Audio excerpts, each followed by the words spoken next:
স্পষ্ট করে শুনে রাখুন মিস্টার নরেন্দ্র মোদী সাহেব, চা বিক্রি করে প্রধানমন্ত্রী হওয়া যেমন লজ্জার নয়, তেমনি বিজয়ের লক্ষ্যে কারো সাহায্য নেওয়া অপরাধ নয়। কিন্তু সেই সাহায্যকে মালিকানা দাবি করা অপরাধ। রক্তে লেখা এই তারিখ 16ই ডিসেম্বর। দয়া নয়, দানও নয়, এ আমাদের আত্মপরিচয়। যে জাতি লক্ষ শহীদের লাশের উপর দাঁড়িয়ে স্বাধীনতা এনেছে, তাদের বিজয়কে কেউ দয়া করে দেয়নি, কেউ উপহারও দেয়নি। এই মাটি কারো বিজয় স্মারক নয়, এটা বাঙালির স্বাধীনতার কবরস্থান। সহযোগিতা ইতিহাসের অংশ, কিন্তু বিজয়ের মালিক বাঙালি।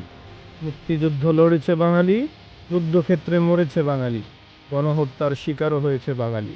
আজ সেই ইতিহাস মুছে আমাদের বিজয়কে নিজেদের সেনাবাহিনীর বিজয় বলা নির্লজ্জতা আর নতুন রঙের আধিপত্যবাদ।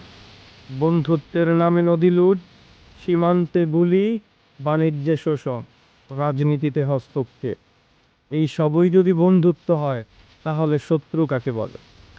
মাওলানা আব্দুল হামিদ খান ভাসানী বলেছিলেন, দিল্লির স্বার্থ মানেই বাংলার সর্বনাশ। আজ ইতিহাস তারই সাক্ষী। আমরা কৃতজ্ঞ জাতি, কিন্তু গোলাম জাতি নই। বাংলাদেশ কারো উপনিবেশ নয়। 16ই ডিসেম্বর বাঙালির, এর ইতিহাস ও বিজয় বাঙালির, বাংলাদেশ বাঙালির।